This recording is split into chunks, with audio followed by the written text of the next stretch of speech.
does eccrine mainly do? Right.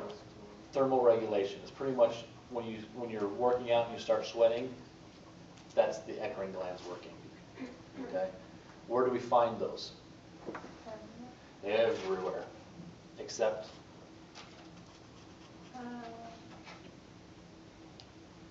trick question. They are everywhere. Right. They're over all the surface of this, overall the entire body. Okay. Do you know why you leave fingerprints? Sweat from the ridges, all the ridges of your fingerprints have these eccrine sweat glands. Okay, and then you sweat all the time. Your body's always sweating and releasing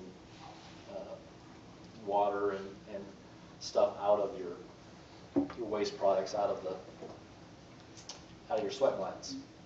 When you touch something and all that sweat and stuff that's on your fingerprints stay on the surface, they come by with a powder.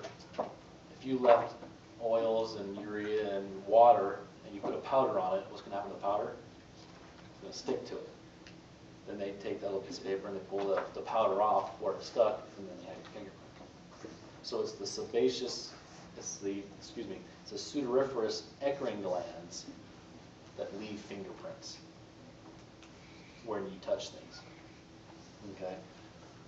What is your apocrine glands secrete?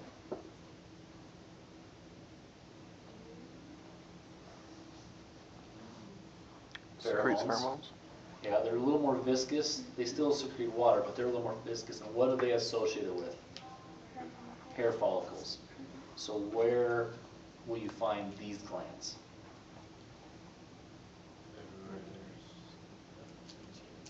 Wherever there is thin skin, exactly. Wherever there's thin skin, you'll find these, because wherever thin skin is where you have hair. Okay, do you have hair on the palms of your hands?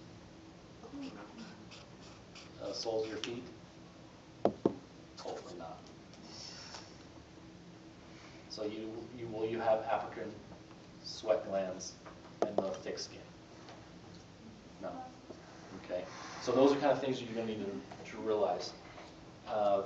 Eccrines throughout the body. It's on the surface of the skin. It's less viscous, in other words, it's more watery. Secretes those things, and you get it soon after birth. Okay. Regulate body temperature.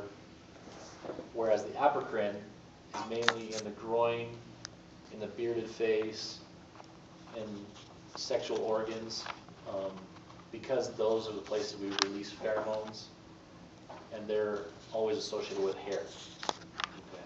So where you have hair, you have apocrine. Okay, so you get those usually around puberty, which makes sense. If you're going to send out pheromones to the opposite sex to attract them, you need to at least be able to do something about it. Axe, if you want, before puberty. Spray the lax on you and you're good to go. Exactly. So know the difference between your sebaceous oil glands and your sudoriferous sweat glands. Okay. Does apocrine actually use apocrine secretion? No.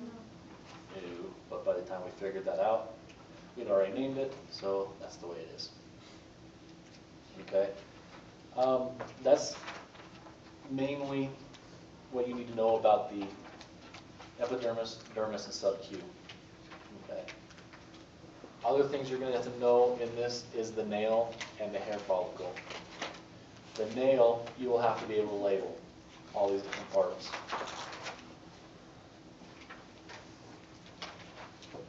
That picture on 368, you will have to be able to label different areas.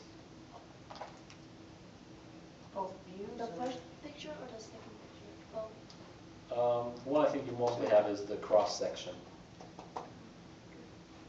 But be able to relate it back to the superior view also, which is kind of hard. I mean, you only have 5 of them on there, which you're labeling anyways on the cross section.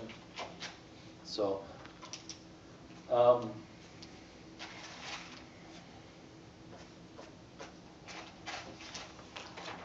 There's, oh, okay.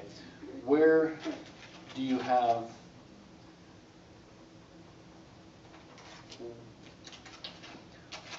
if you were to pick out one place on this nail, which one would be the most highly vasculated?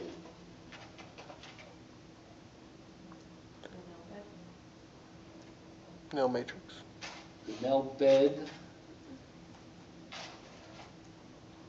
yes. It would be the hyponychium.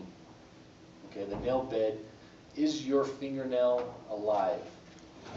Is it vasculated up until it leaves the finger? Yes. That's why, as nurses, again, they have you check for circulation by pushing on the nail beds. Okay, if you push and then it turns white and it doesn't come back to red really quick, that's a sign of what? Poor circulation or dehydration. Okay, so another one you can do with the skin is you pull up on the skin. If it goes right down, you're not dehydrated. But if it stays up there, you're dehydrated. Okay, so those are two different ways in which you can tell the health of a person just by touching their skin or their fingernails. Okay, so as nurses or doctors, whatever you're going to go into, these are ways in which you can ask a patient or do a quick analysis of a patient just by a simple touch.